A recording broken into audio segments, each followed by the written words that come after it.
Today is Tuesday, Parashat Devarim. We're beginning a new book of the Torah, the final book, the fifth book of the Chamisha Chumchei Torah, the book of Devarim. This is what we're starting this parasha. In the parasha, actually in the whole book of Devarim, Moshe Rabbeinu reviews all that happened in the 40 years in the desert.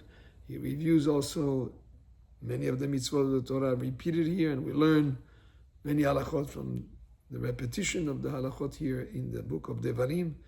But Moshe Rabbeinu begins the book that actually he spoke for 5 weeks. The book started on the first day of Shvat, all the way to the 7th day of Adar, the 7th day of Adar, when Moshe Rabbeinu passed away. But the first pasuk refers to names of places. Arava, Motsuf, Paran, Tofen, Lavan, Chatzerot, Dizav. Names of places where they were. But Rashi explains, these names of places actually are hints to places where, or situations in the desert, where they acted inappropriately, where they complained, where they sinned, where there was something that happened, where Moshe Rabbeinu, before he passes away, want to make sure that he teaches Am Yisrael the right way to act, that he points out also certain things that they did wrong, to rebuke them for their own good so they would correct their ways. But he does it in a very considerate way, in a way not to embarrass them. He doesn't mention the sins specifically. He just hints to them by names of places.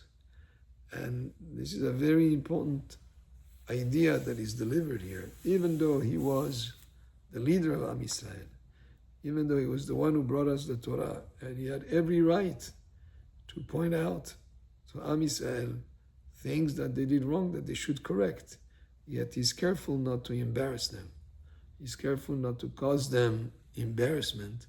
So it's done just by way of hint, in a very soft way, to get them to realize certain things that they did wrong, that they need to improve. And if Moshe Rabbeinu was the leader of Israel, was so careful not to embarrass them, much more so ourselves, when we come to correct someone, to rebuke him or to show him that he should have acted differently, that we have to be very careful not to do it in public, so that the person would not be embarrassed. And even if it's in a private way, to do it in such a way where you protect his emotional state of mind. Because if you embarrass somebody, Hachamim say, somebody who embarrasses another in public, it's as if he killed him. But even if it's not in public, people will get very embarrassed. It will be very hurtful to them.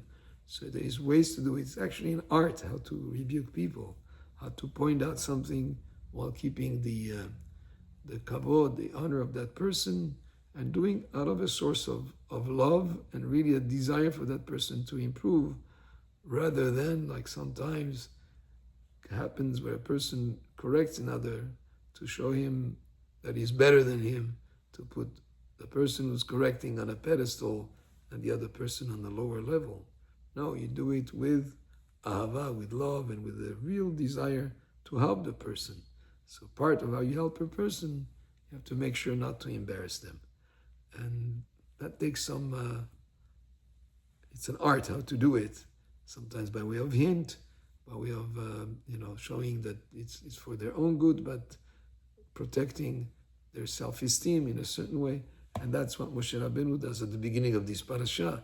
He hints to the things that they needed to do better where they sinned, but only by mentioning names of places, and that would have done the job without them getting embarrassed. Baruch Adonai le'olam, amen ve'amen.